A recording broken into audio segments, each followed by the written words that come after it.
a evolução ela tem sido muito rápida, né? Vocês devem sentir na pele isso, né? Qual que é o principal travante assim para essa evolução ser mais rápida? Você ainda acha que a cultura do profissional, a cultura do ou o acesso, ou é uma conjuntura de fatores? Eles têm alguns fatores. Vamos voltar lá em 2010, quando a gente iniciou a operação no Brasil, né? 2010 vamos falar até 2016, que ali em 2016 2016, 2017 você acaba tendo um marco ali dentro da indústria, principalmente no mercado brasileiro.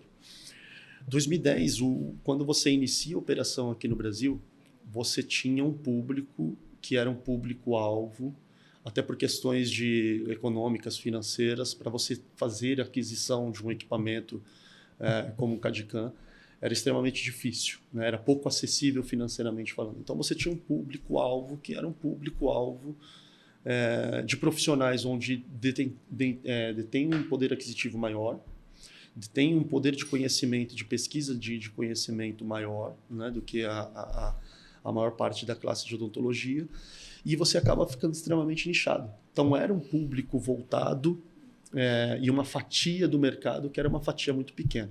Então isso você tinha essa fatia que tinha acesso, que tinha conhecimento, que passou a conhecer odontologia digital, era muito voltada para esse público. Quando você chega ali mais ou menos em 2016, 2017, você tem uma mudança de mercado.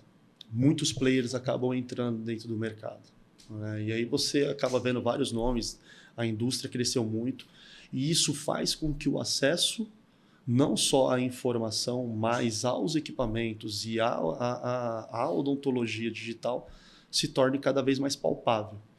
E aí você tem ali uma grande pulverização dentro do mercado odontológico. 2016, 2017 começam a entrar vários players. Hoje você vê aí 9, 10 players facilmente falando sobre o DI, né, que é o Digital Impression, que é a facilidade ali de você estar escaneando o paciente em boca. Então, teve essa mudança do mercado, mas ainda assim existe uma dificuldade de inserção da odontologia digital muito grande, né? E aí você me perguntou, por que você percebe isso? Hoje eu tenho o privilégio de trabalhar com um dos segmentos, que é o segmento de educação, né? E o segmento de educação você consegue ter uma percepção que a dificuldade de penetração no mercado, quando você fala de odontologia digital, ela vem muito voltada para a base da odontologia, da tua formação, da tua graduação. Por quê? Vamos dar alguns exemplos para ficar claro. Vamos pensar em franquia. Franquia, normalmente, pelo que eu conheço de mercado, você tem um turnover muito alto de dentistas, certo? E normalmente os dentistas que estão trabalhando ali na ponta são dentistas recém-formados ou com pouca experiência, e eles acabam entrando, saindo. Pensa no seguinte: você como investidor, e muitas das clínicas odontológicas, e quando você fala de franquia, não são necessariamente dentistas, são os investidores, grupos de investidores que entendem que é um mercado e um segmento interessante, promissor, né? Que promissor não porque já é realidade, mas assim, é um mercado interessante. E aí esse cara ele fala, eu preciso entrar no universo de odontologia digital. E aí ele vai fazer ali a análise de investimento dele. E aí ele entende que aquele investimento que ele vai fazer é um investimento razoavelmente alto. E aí ele pensa, vou colocar esse equipamento e eu vou colocar na mão da minha turma, tem todos os benefícios, eu vou ter um ROI bacana, né? Eu vou ter não só a minha percepção ali do cliente no dia a dia, uma questão de branding que você consegue explorar, enfim, você tem uma série de possibilidades com a odontologia digital. Legal, ele vai lá e ele compra. Quando chega no dia a dia, e ele não é formado, ele não sabe usar, ele coloca um profissional para trabalhar. O profissional que está ali na ponta, ele não conhece, ele não viu.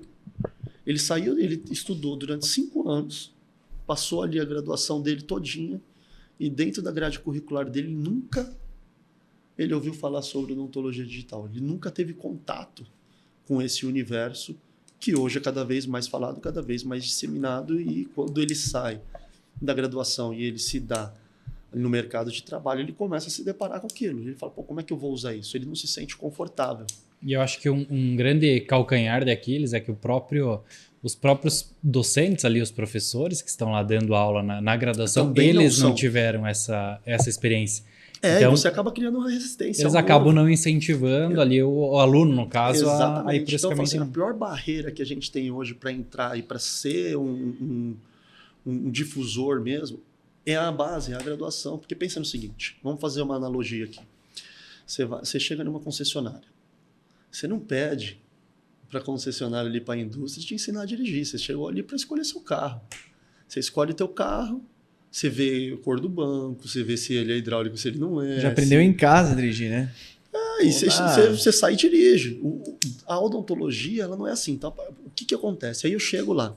Chega o Pablo, chega a equipe do Pablo, chega a equipe da Dentes Placinone e vai conversar com um profissional. E aí seja ele de franquia, seja ele de clínica particular, não importa. Ou seja, em universidade, você tem que convencer um profissional que estudou durante 5 anos, graduado, formado, que entende de odontologia, que aquele equipamento faz parte da realidade dele e que aquilo vai ser muito benéfico para ele. Quem não tem a percepção de buscar conhecimento e que fica muito enviesado pelo que viu única e exclusivamente dentro da graduação, ele olha para você e fala, cara, eu não vi isso durante 5 anos. Agora você quer me empurrar um equipamento com esse valor e vai dizer que isso vai melhorar a minha vida. Ele não vê, ele não é nem a percepção... Ele não consegue ver onde vai agregar valor. E outra, ele vai falar, putz, será que eu consigo usar isso? Então, voltando naquele exemplo, o profissional ele entrou, foi contratado aqui no Odontotop. Aí você tem, né, e dentro do Odontotop a gente tem as unidades que já estão digitalizadas. Cara, o profissional, ele olha aquilo e ele fala, não vou mexer nisso não. Tenho medo. Esse negócio se quebrar na minha mão, cara. E se eu não souber usar na boca do paciente? Será que eu vou saber fazer? Vou saber fazer um preparo digital? Ele não sabe, ele não se sente confortável. Então, o que acontece? Você comprou, o investidor foi lá, comprou, colocou para usar. O profissional não viu o valor? Tchau. Aquele equipamento ali vai servir de cabide, ele vai começar a pendurar jaleco.